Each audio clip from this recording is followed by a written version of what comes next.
Good Tuesday night and welcome to Banfield. We're going to begin this hour with breaking news, a stunning report from the Washington Post on just how ultra top secret some of those documents that were seized from Mar-a-Lago really were. Citing sources, quote, familiar with the search. The Post says one of the seized documents outlines a, quote, foreign government's military defenses, including its nuclear capabilities. Just let that sink in for a moment. Exactly which foreign government, I cannot tell you. Friend or foe, we do not know, and neither does the Washington Post. But the paper does say that some of the documents cover U.S. operations that are so sensitive that even many senior national security officials don't even know about them and are not allowed, not allowed to know about them. But papers describing those ops in detail were stuffed into boxes or in desk drawers at Donald Trump's home and country club resort in Florida for a year and a half until the feds finally executed a warrant to retrieve them. I want to get straight to my experts on this. Bill Kristol is a political commentator and the editor-at-large for The Bulwark. And Dan Eckhart is an attorney and a former federal prosecutor. So, Dan, let me begin to you and just with your initial reaction to this Washington Post report. Again, a document outlining a foreign nation's nuclear capabilities. Yeah, I mean, the first question that I think everybody would have is why was that at President Trump's residence? I mean, what possible use we'd have of a document that's that sensitive in nature? Again, as the Washington Post reported, there's only a handful of people in the United States who would have access to that, including the former president. And why he would maintain a copy of that document is there's no explanation for it. It's a bit confounding, certainly something that almost no one is allowed to see. And Bill, you're a perfect guest for this tonight because you were the chief of staff for the vice president, Dan Quayle, in the George Bush administration, George Bush the First. And when we hear that this document can only be seen by certain people, I'm going to outline exactly what kind of people. This is from the Washington Post. Some of the seized documents detail top secret U.S. operations so closely guarded that many senior national security officials are kept in the dark about them. Only the president and then some members of his cabinet or a near cabinet level official could authorize other government officials to know the details of these special access programs. That just sounds like, double secret nuclear probation. You've seen, I'm assuming, in your role, something like this. So give me some context. Yeah, occasionally, only when I was vice president, chief of staff, but only when I needed to know. I certainly didn't get those kinds of things routinely, but I saw very sensitive documents. It's unbelievable, as Dan says, just the whole idea that you would take them to your home, leave them in a storage room. And these aren't out of date necessarily because Donald Trump is no longer president. Whatever is in these documents about the ongoing nuclear program, how we found out about it in terms of sources and methods, it could be as important today as it was whenever Trump got this briefing in 2018, 19, whatever. So it's no excuse to say, well, this is kind of a reminiscence, a memento. There was you can imagine, right, a historical thing where it's over and someone wants to keep sort of a record. Look, Dan, I have no knowledge, obviously, of what it is or why Trump took it. That needs to be investigated as promptly as possible. And I guess it is, but it is being investigated. But I would say Dan said, well, it's hard to figure out. Here's an example. What if it's evidence, I don't know, of a covert Saudi nuclear program? There's always been rumors of that. So I'm not saying anything that's not been public, and I don't know anything that's not public. And Trump thinks, you know what, it's good to have this little bit of leverage on the Saudis, stuff that could leak out. I could leak out if they stop giving my son-in-law $2 billion contracts. And so I'm just going to have it here just in case. I don't think that's given Trump's behavior in other respects, I don't think that's such a far-fetched possibility. So who knows what he was doing? It may have never been shown to anyone. He may have never said a word about it to anyone. But think, Ashleigh and Dan, you would have more judgment about this than I. What kind of investigation this now requires? Who visited Mar-a-Lago over this last 18 months? Who did Trump meet privately with from foreign nations? Who else was with, groups that Trump met with? I mean, to do a serious counterintelligence investigation on something of this sensitivity is an awfully big burden, a big deal, a big challenge for the government. Well, and thank goodness that even after the judge made a decision that a special master would be chosen in the interim, the Justice Department has to pause its investigation. That is not the same as the damage assessment. That keeps going. They're still looking very assiduously into whether this could have, been a bigger disaster, whether there were breaches, like you're saying, Bill. To that point, Ashleigh, it's hard. Just one thing. It's hard to do the damage assessment without questioning a lot of people because it's not a matter of looking at the document. Oh, page 2 is very sensitive. Well, we know it's very sensitive. Right, so it's they a question, can. Who did Trump They discuss can. it with? Who did Trump discuss it with? That means you have to go And who, ask as people. his lawyer said, there were lots of us that came into Trump's office. Well, who were they? I'd like to know the entire parade at this point, knowing that the documents were in the desk. So fascinatingly, if you were reading the Washington Post a couple of weeks ago, they were the first ones to say that there was documents pertaining to something nuclear. That's all they had at the time. But if you go back to the subpoena way down on the very bottom just had a little acronym that was SFRD, S/FRD, which, went over a lot of people's heads, but then very clever people pointed out that that's actually formerly restricted data. And it doesn't mean former, and it doesn't mean no longer restricted. It means that it relates to military use of nuclear weapons, which is really very serious. So, Dan, just put into context what you need, as I understand, to have Q clearance. Q clearance apparently may or may not allow you to have the kind of access to see SFRD documents. Is that correct? Yeah, the Q clearances, that's one of the higher level clearances you can have. And again, going back to my days as an agent, I mean, I had access to top secret documents, but there were other agents in the office that would have to handle the Q clearance stuff because I didn't have that high of a clearance when it came to nuclear type information or whatever information was underneath that cover sheet. I never got to see it. So it is the highest level, and because of the nature of the information that's being disclosed. I mean, it does pertain to military application, nuclear application. So it is the highest level, and it is, again, a question as to why this would be physically in someone's private citizen's home. I know he's the former president. And Dan, issue. I'm also told, and I'm going to throw in a couple of things that I've been getting from other guests who've appeared on this program who are quite savvy about this. Laura Ballman worked for the Department of Energy, and she worked in intelligence as well. She told our producers that Q clearance means that you have access to nuclear weapons design. You have nuclear weapons design access.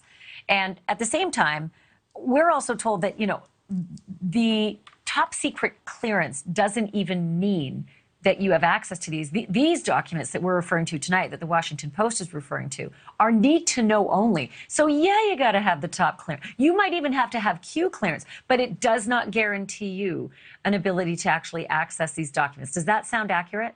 Yeah, it does. And I think with Bill's experience, which is at a much higher level of the government than mine, but again, that information is need to know. And so it's not as if you have a library card and you can go check out a book, so to speak, because you have the library card. You have to have a specific need to know, a government purpose to have that information.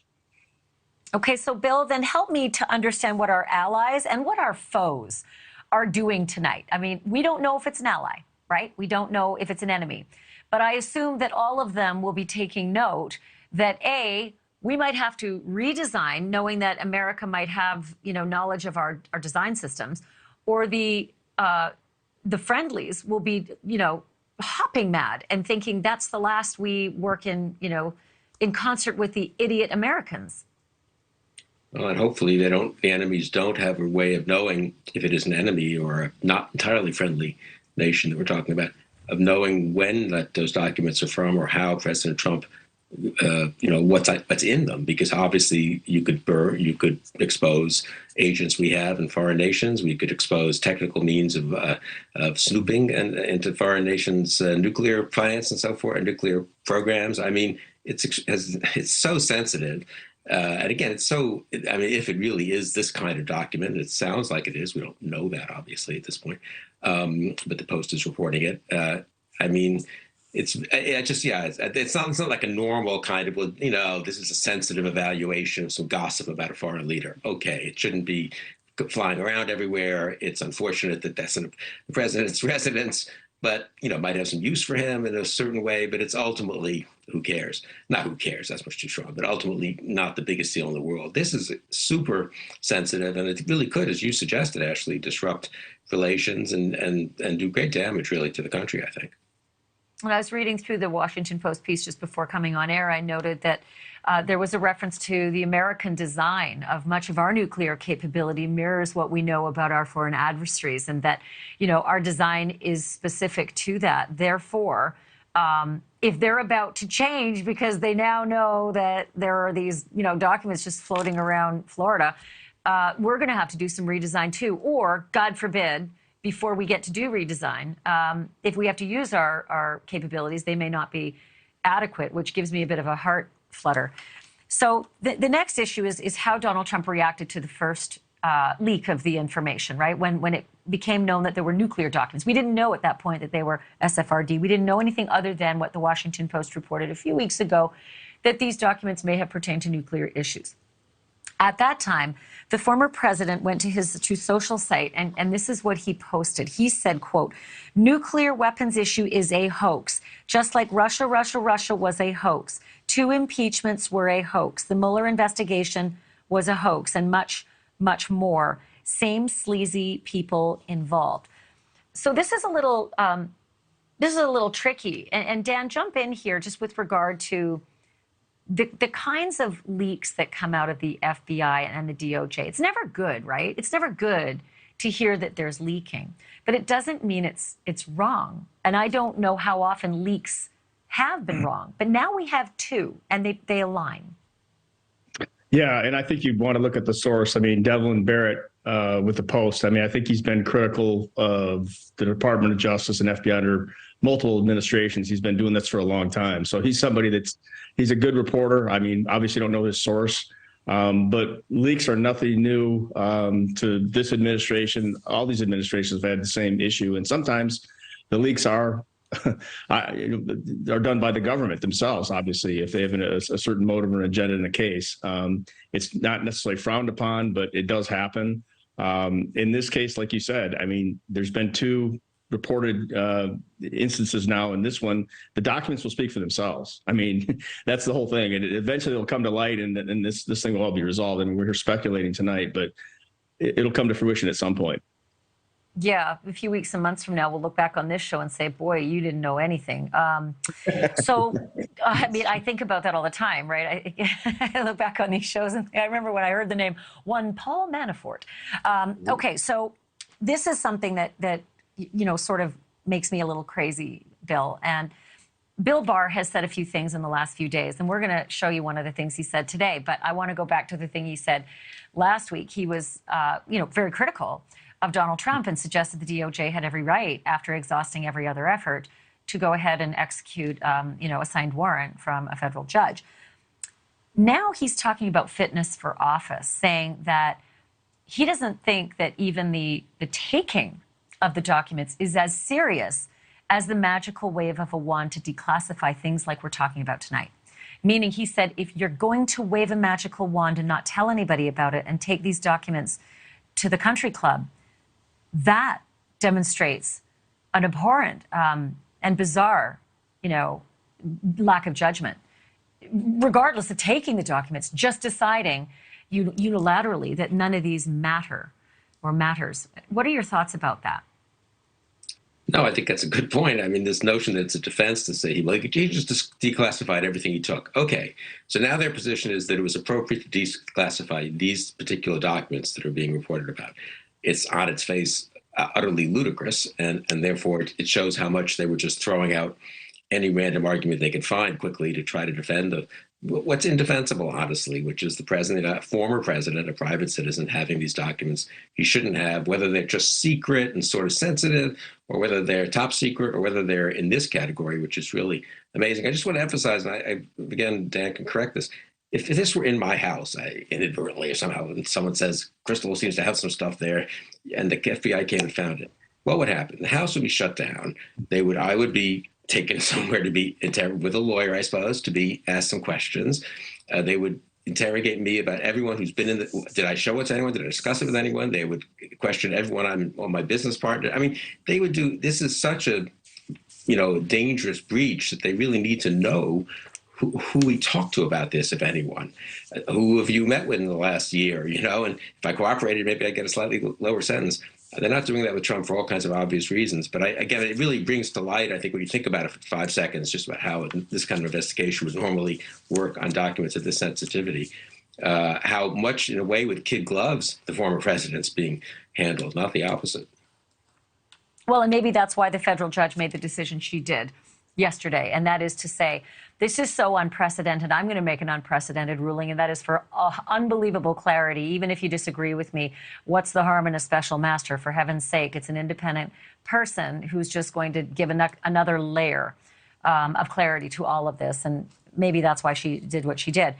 But that was the conversation I was going to have with you until, boom, something else came up. Thank you for watching. Go to newsnationnow.com to find NewsNation on your television provider. And don't forget to click the red subscribe button below to get more of NewsNation's fact-driven, unbiased coverage.